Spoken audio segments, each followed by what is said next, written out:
Okay, Anna and I are popping in really fast at the top of this show Yeah.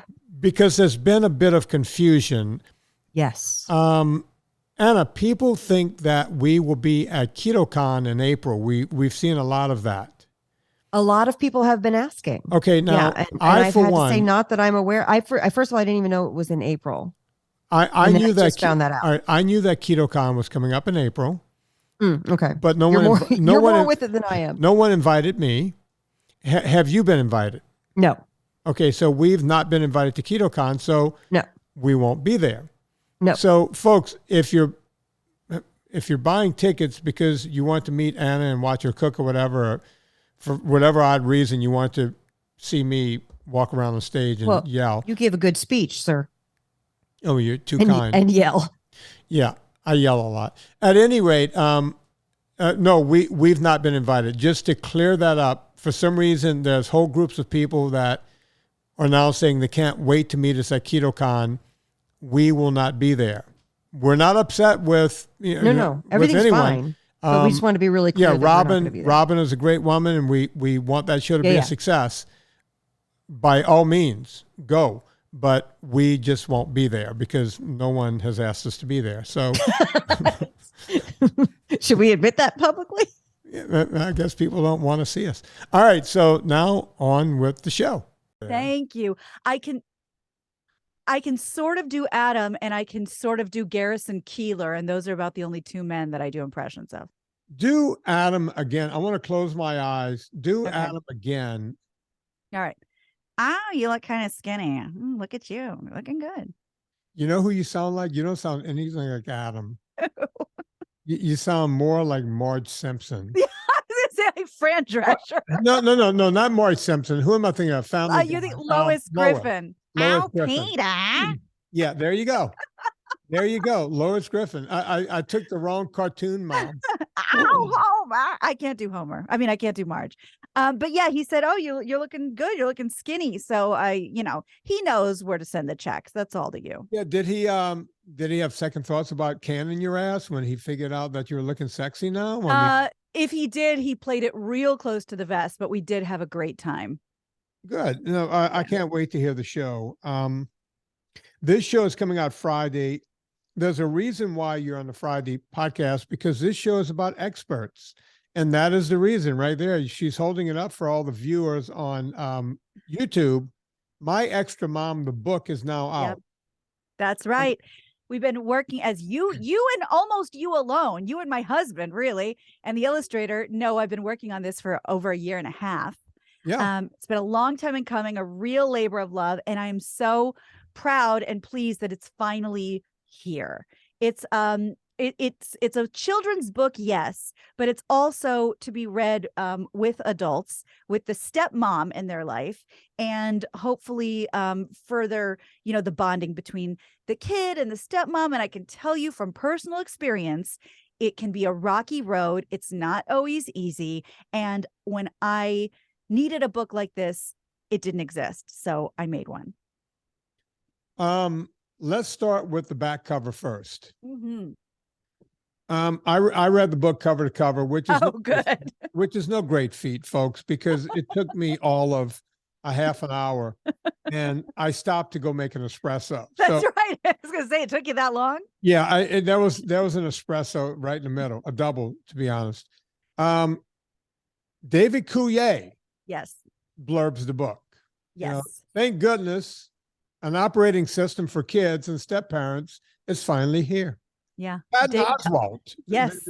The great Patton Oswalt, a thankful, heartfelt, most of our useful guide for members of any blended family. Yeah. You guys know who Patton is. Patton is a really funny comedian, but he's more well known for behind the scenes writing. The guy's probably one of the most brilliant comedy writers in Hollywood. I know who he is, but every now and then he would show up on the show King of Queens. King of Queens, yes. He played the friend. Yes, and now he does a show. Is it AP English? And he was the rat in Ratatouille. He's Remy. He's been in everything. But yeah, he's one of my favorite comedians in the world. I'm very lucky to have that. One of my favorite. Yeah. Yeah, Lampanelli is on here. Boy, I do wish this book had been around when I was dating men with children. And, you know, I concur. Well, except I wasn't dating men with children. I was dating women with children. Dr. Drew, and then we have Patty Johnson, who's a psychologist, and nothing, just Natalie Coughlin chimes in. Woman's won more Olympic medals than any other female, I think, right? 12-time Olympic medalist. And I put in also an entrepreneur because she has a winery, Gradarian wine, that is delicious. She's quite the overachiever. So to have this stable of people, and of course yourself included, helping, you know, support this project, I'm so grateful. I want to start with the beginning. Yeah. You know, it's 2 books in one. I'm going to just start right there. It's 2 books in one. It's a children's story for the first 8 to 12 pages. I didn't count. And then it becomes kind of a workbook for parents. Would you call it a workbook? What would you call it? Yeah, like an activity book. Because I think that, again, this is just, you know, when people go, oh, the best inventions are, well, what do we need? You know, what's a necessity that no one's come up with? And I'm not good at those. I feel like everything that needed to be invented has been invented, until I needed a book that explained to a little kid how a stepmother fits into his life. And, I don't know, maybe several pages of get to know you questions and fun, silly challenges of things we could do together. These are all things that we've done together, that we continue to do together. And I didn't have a roadmap, so I just wanted to make it easier for the next gal.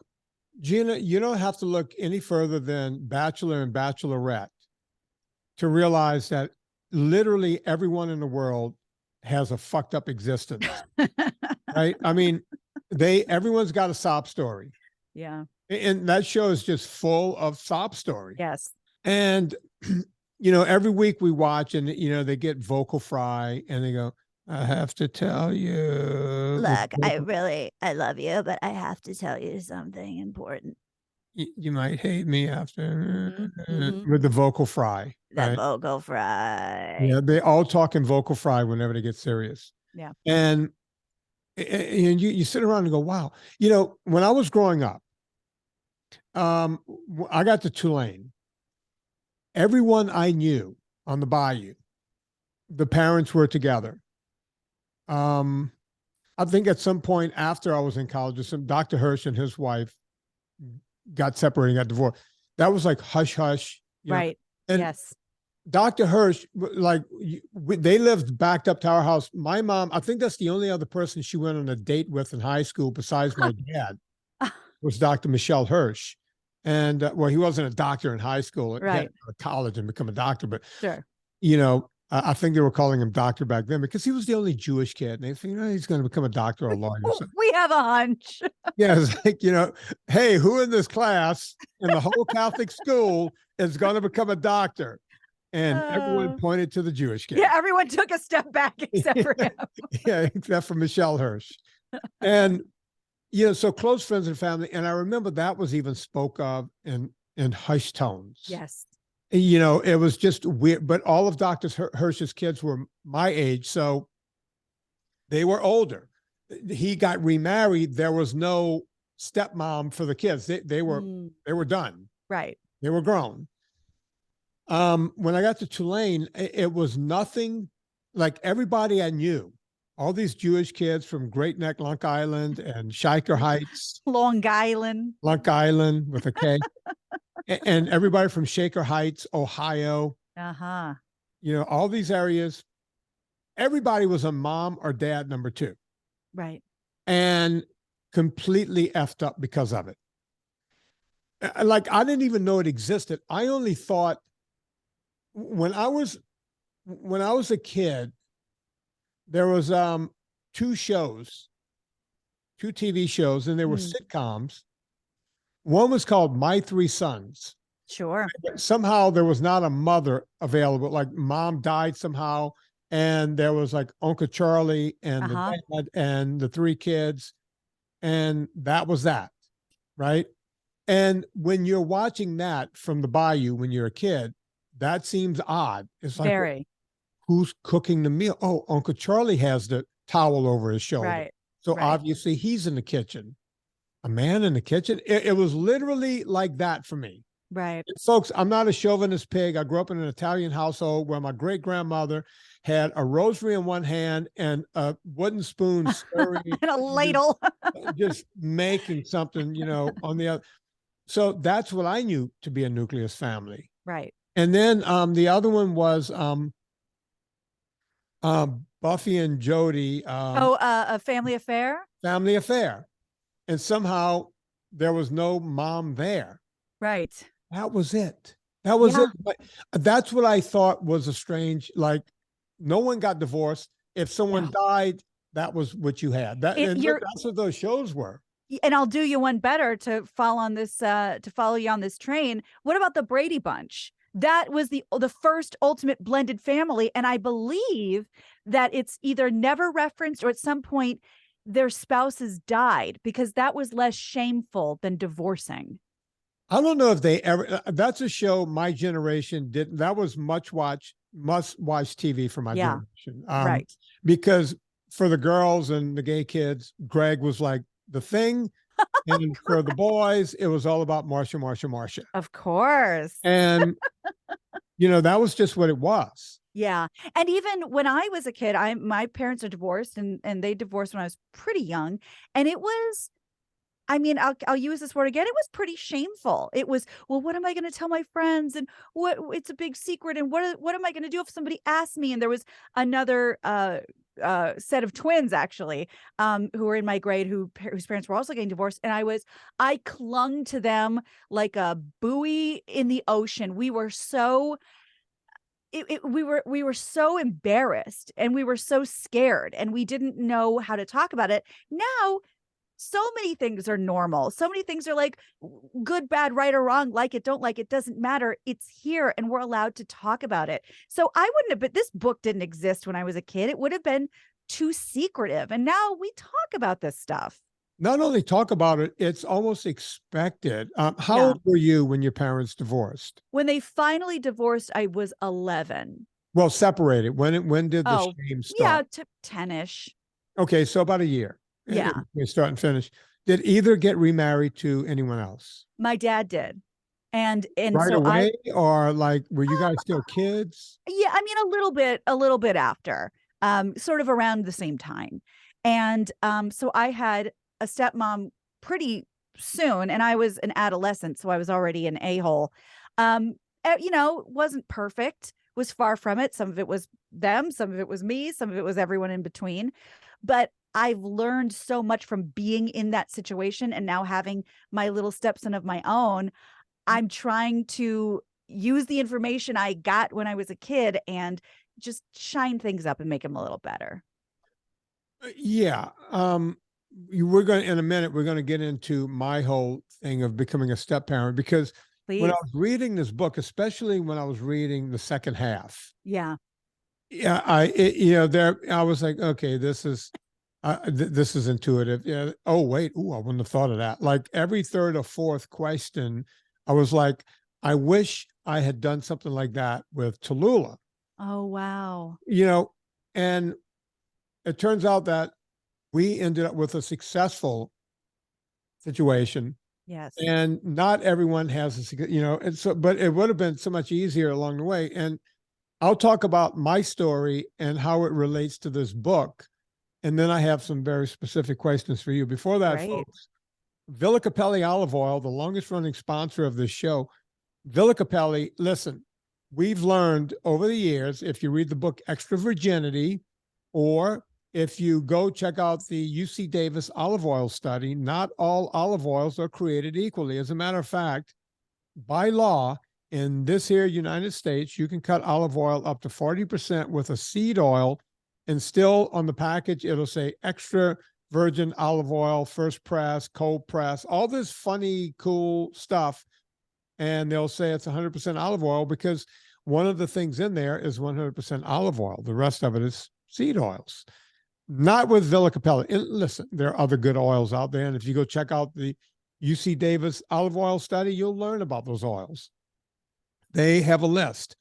But if you just want to cut through all the crap and get the best tasting olive oil on the planet, according to me and Miss Anna Vocino, you will go and get Villa Cappelli. Now, listen, good olive oil is not cheap. So there's 3 ways to save. Number one, you buy in bulk. When you buy more, you know, per use is cheaper. It's just the way it is. Number 2, if you put in promo code Vinnie, you save 10%. But wait, there's more. If you spend over $125 after the discount code, you will get free shipping. Now think about that, folks. Put your thinking caps on. A 3-liter tin, that's about a gallon of oil. That costs a lot to ship. You want to save money on that? Either get 2 3-liter tins because it doesn't go bad for a long time, or you could buy some herbes de la Provence. You can get yourself. They have some other oils, the KTM, the lemon oil, which I love. They have a few other just add something to it. Get to about $140 after a 10% discount. That's $14 off. You're going to still be over 125. Bada bing, bada boom. You get 3 savings. Go do that right now. Promo code Vinnie, Villa Cappelli olive oil. Let them know we sent you, and you will love that. Gina, you know the story. We talked about it. We had Serena on a Sunday school. Yeah, that was fun. I mean, for me, I don't know if it was fun for you. It was fun. We met, and it wasn't really love at first sight.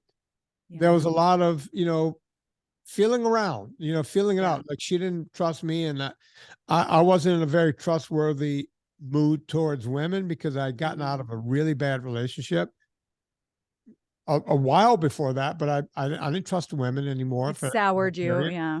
Yeah. I was like, I'll just go through life. And this is going to make me sound like the world's biggest pig, but it's like, I'm going to just go through life.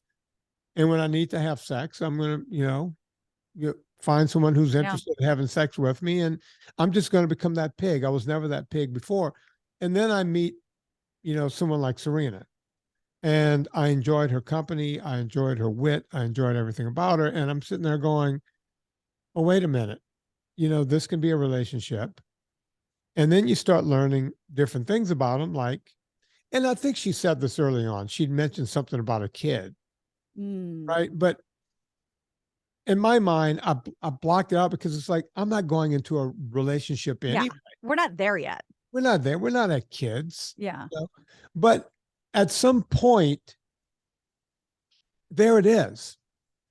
And I'll ask the same of you. Was it like that for you? Like I know you guys knew each other before he was married.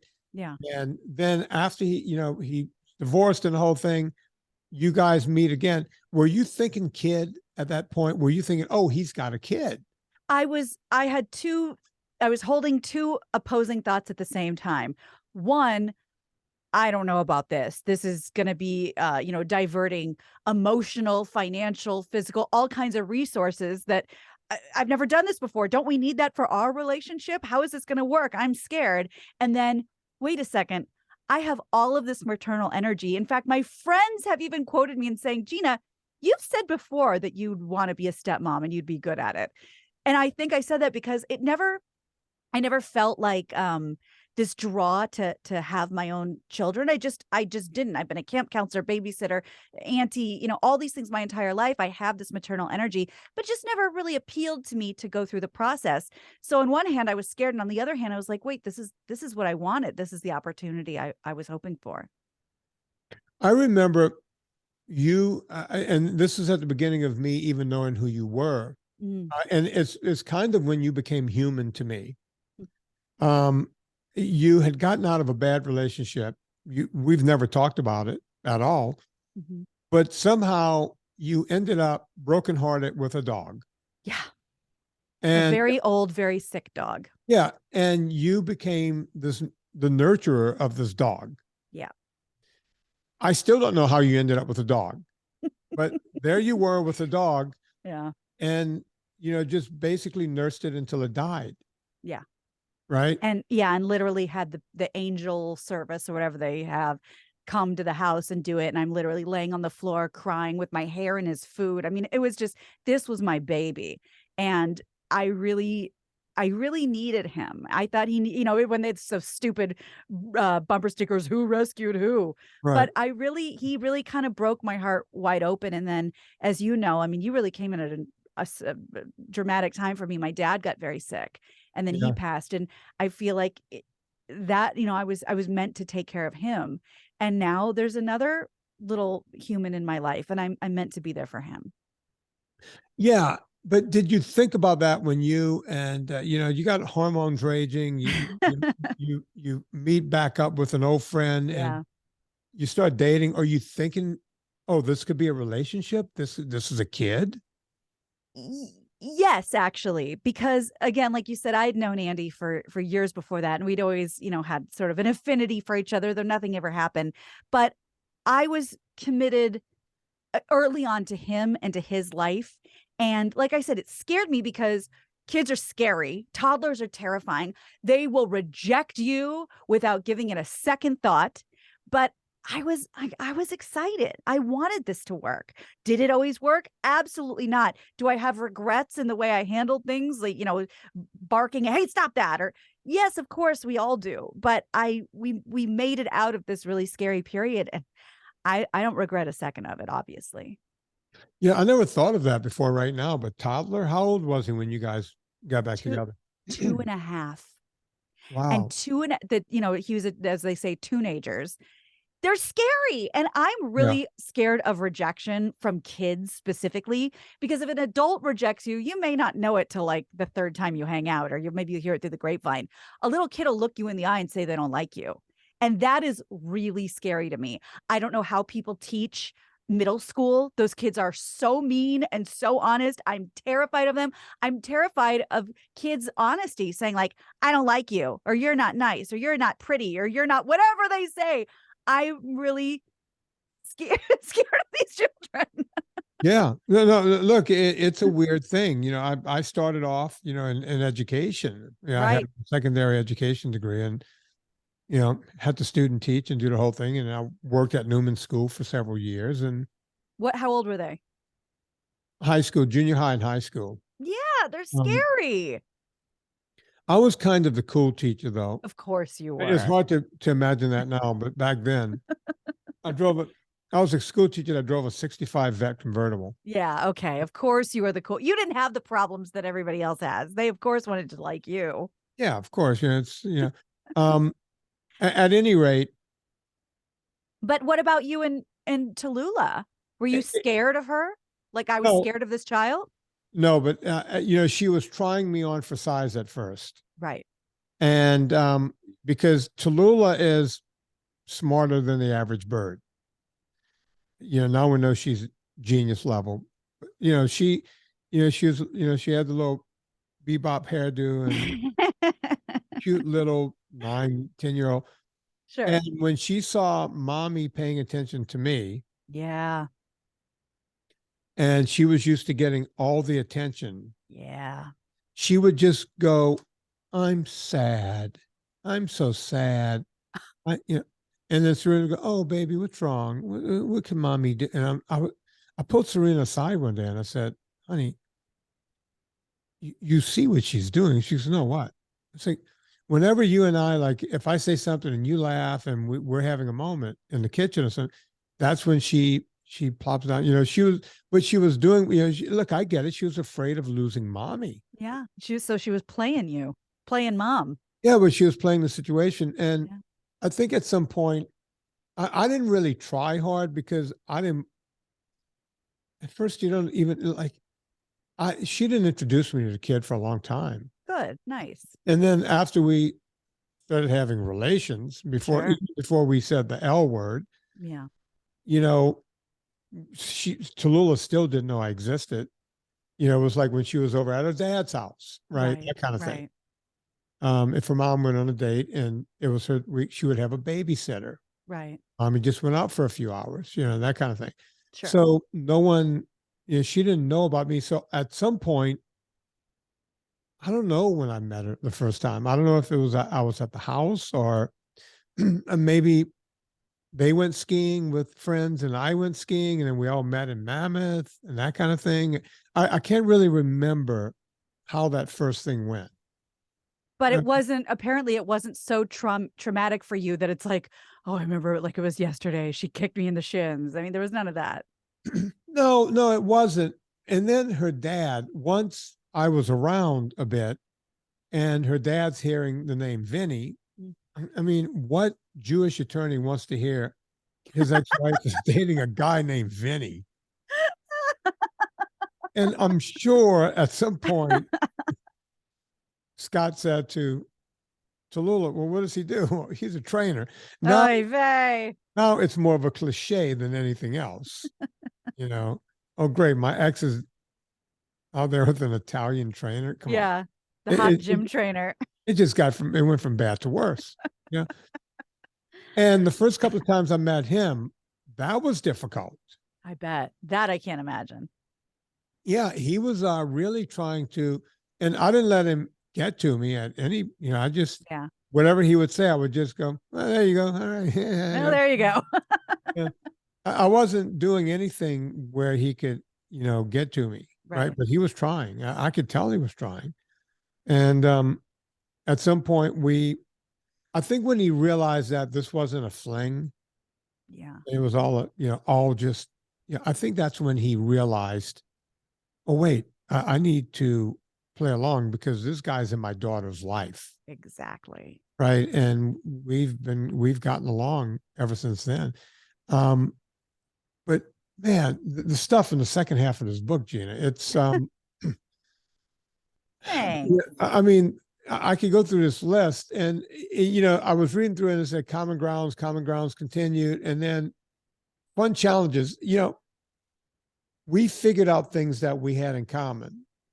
Right. But it would have been nice this list is it's 20. It's 20. Yeah.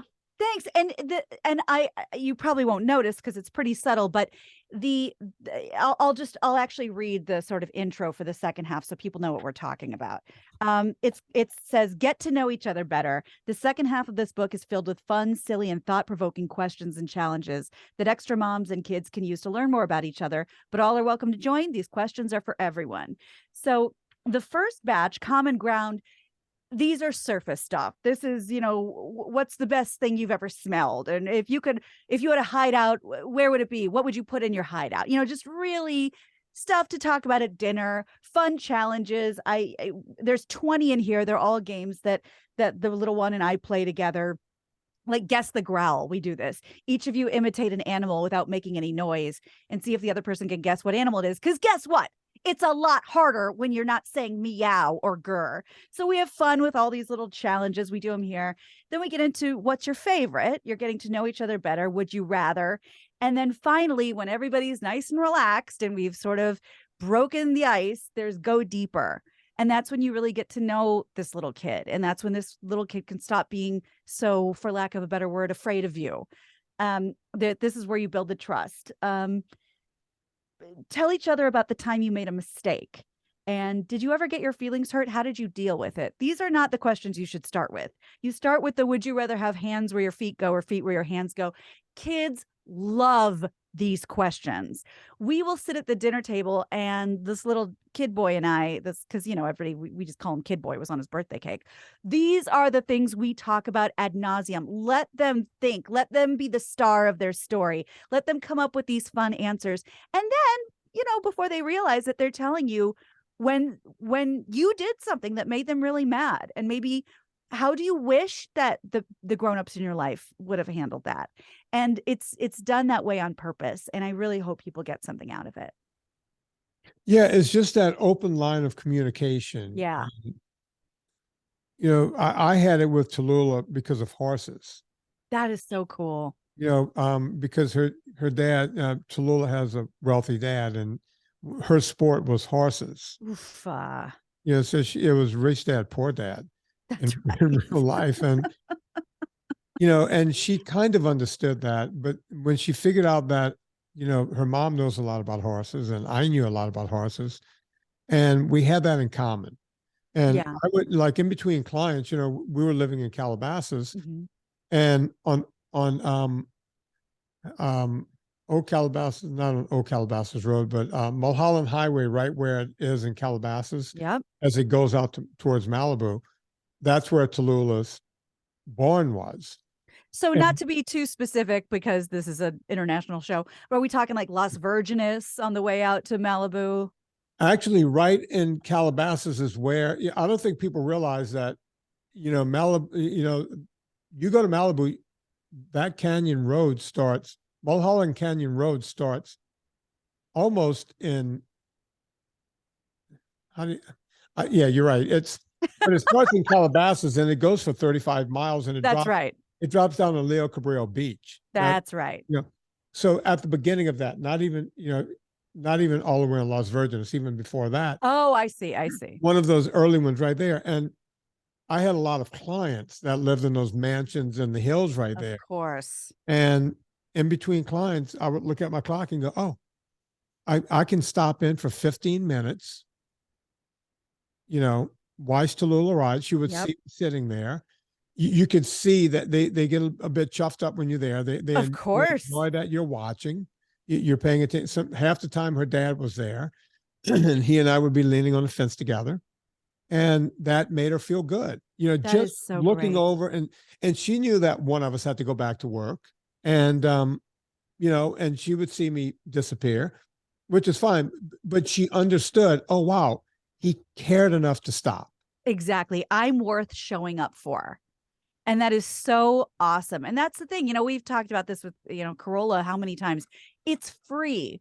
I mean, yeah, okay, maybe you spent a little on gas getting over there, but spending 15 minutes and giving her a thumbs up when she sees you, it's free. And it laid all of the groundwork for your relationship. Yeah, you're right. It's free and it's worth more than anything you can buy them or do for them. Yes. Look, jokingly, I started the show with Cats in a Cradle, the Harry Chapin song. But that's the way most of us grow up with our parents. I mean, my parents both worked. Same. And, they were there, they were around, they came to all of our games and everything, but I get Cats in a Cradle. I mean, your parents are working to support you. And then at some point you're off and running and now they have time to have a relationship, but you're done. You're baked. Right. So any kind of time, that's that old saying, some of it is caught, some of it is taught, and they'll pick it up either way. No, you're absolutely right. No. And that's exactly that's why it's called My Extra Mom. First of all, because I'm done with the phrase stepmom, and so many of us are. How often do you attach the word wicked stepmom, evil stepmom, step monster? Hollywood and Disney and folklore, they've made how many billions of dollars of scapegoating women that just want to be part of, their husband's life with their children. It's not scary. It's not nefarious. It's just a blended family. So that's why I'm saying it's extra. This is in addition to, not in place of what you're already getting from your primary parents. That's why I say my stepmom has extra eyes to watch me at the carnival, make sure I don't get lost. She has extra hands to do science experiments with me because that's what the kid and I do. And it's all extra. It's all bonus. It's all added value. There's nothing for anyone to be afraid of. When you thought about putting this book together, what was the thought? Well, because you did two books into one, which I love. Yeah. Was the thought just to do it for kids, and then you came up with the other idea later, or was it the owner's manual, if you will, of a step kid, and then you decided to put the story? How did that come about? That's a good question, because my first idea, because like I said, I looked for this book and it didn't exist, so I made it. But my first idea was to be sneaky about it, to show kids in a really rudimentary, introductory, bright color, easy to digest way that there's this new grown-up coming into their life and there's nothing to be scared of and it can be a lot of fun.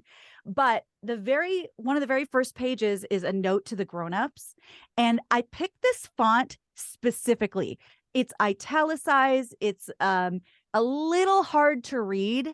And that was the point. I don't want a first grader or a second grader, who's reading at their level to be able to read this. It's not for them. So I chose something that was a little tough to read, so it would be clear that it was just for the grown-ups. So that was my sneaky way of saying, hey, you're probably reading this to your kid, and I hope they're getting a lot out of it, but I hope you get something out of it, because these are ideas straight out of my house that we do that promotes bonding between my stepson and I. And these are, suggestions, and these are, a bridge for dad to say, well, how do I put these two together? Oh, I have an idea, you guys. Check out this book. So it's for everybody. If a child can read it to themselves, great. But I had the idea in mind, obviously, to have it read to them, and everybody's soaking up the information at once. And then once we get to the back, everyone can play the games. Yeah, I'm telling you, I was reading through that right before this podcast going, I could have so used so much of this. Yeah. The too. book came out a little earlier than you thought. You thought it was going to be March 1st, right? Yeah. And we got real lucky with a miracle. I got to push up the date by a few days, and I'm thrilled. So everything is up on Amazon, and there'll be other booksellers as well. But right now, that's the easiest place to go, because there's the ebook, because I know a lot of people are really into that, even though I like a nice something I can hold. An ebook, a paperback, and a hardcover.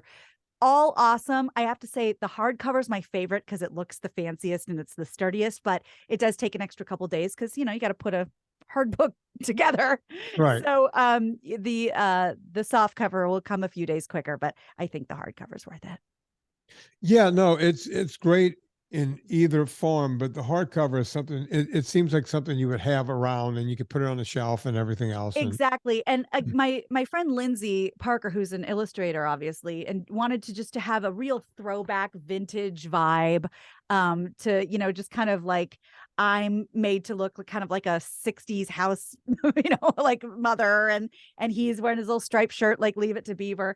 And we wanted the book to be really pretty, something that you could leave out on the coffee table with just like a nice design that people might pick it up and everyone can learn, because I promise you, if you don't have a step family in your life, your kids' friends do. Folks, I'm going to cut in right here and let you guys know that you're getting to the end of this month.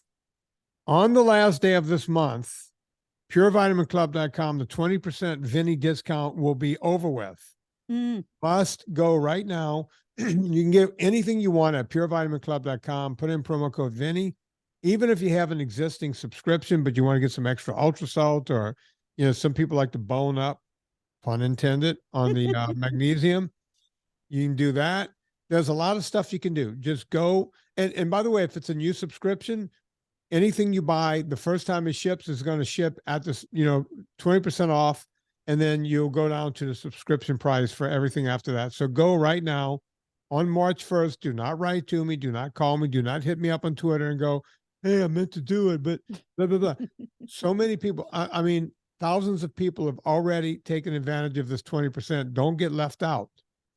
You want to go get this right now. Promo code Vinnie at PureVitaminClub.com. We call them our Vinnie pills. I need to replenish my Vinnie pills too. Yeah. Someone asked me the other day if I would make a children's gummy. Oh, and, interesting. I wrote back LOL and they said, no, I'm serious. And I wrote back LOL and they never wrote back again. I'm not surprised. So Gina, a couple of things. I want people to go out right now, not only purchase the book. I want my audience, whether you have a kid or not, purchase it, give it to someone else if you have to. Go to Amazon right now. It is already in the Vinnie Book Club. So you can go there and click through in the Vinnie Tortorich at VinnieTortorich.com through the book club. That already, I get the Amazon thing on that. But here's the thing. I don't know where this exists, but I've also done my first Amazon video review. They told us we could start doing video reviews. And you know what? I'm going to play it right here. I wasn't planning on doing this, but it's my first video review ever on Amazon. And so you can watch that and then you can buy the book and I'll get a taste.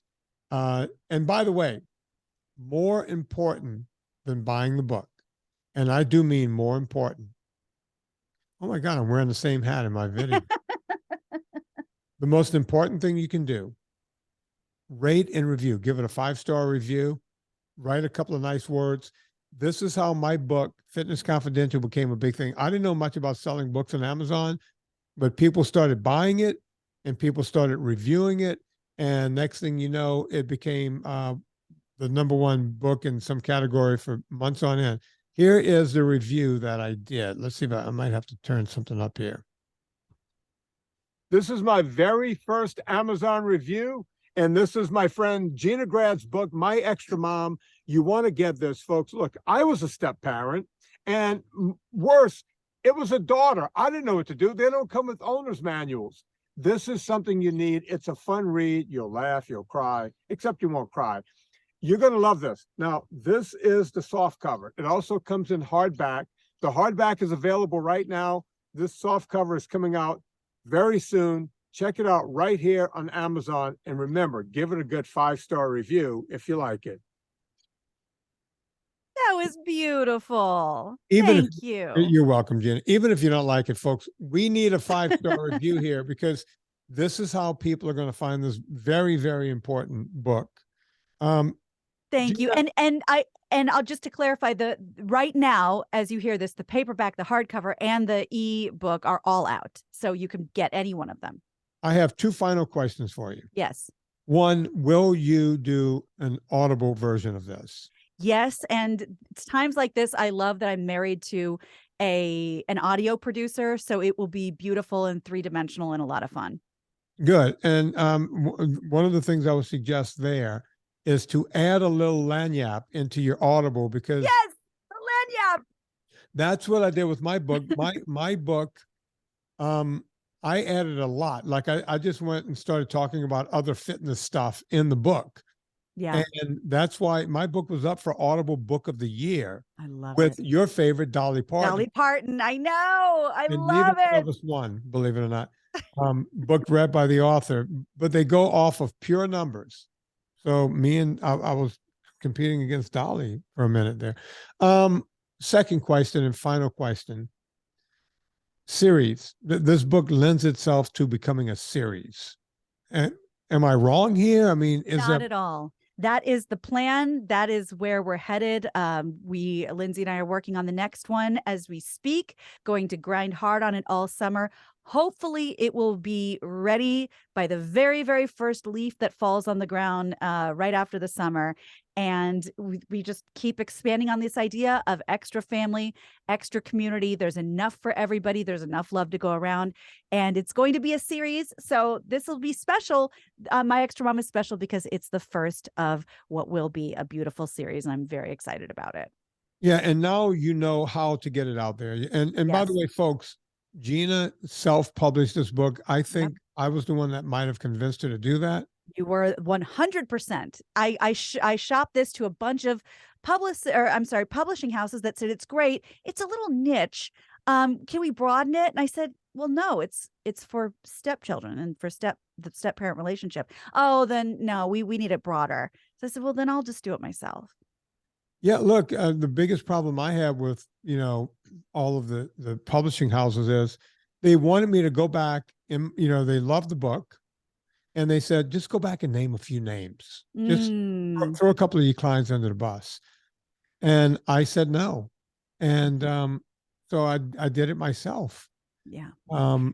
You were the inspiration for this in so many ways. I mean, between Grain-Free Comfort Food, which is the blog that you and Anna inspired, and this, I got to tell you, Vinnie, you're my, and the weight loss, you're my North freaking star. We have to protect Vinnie at all costs.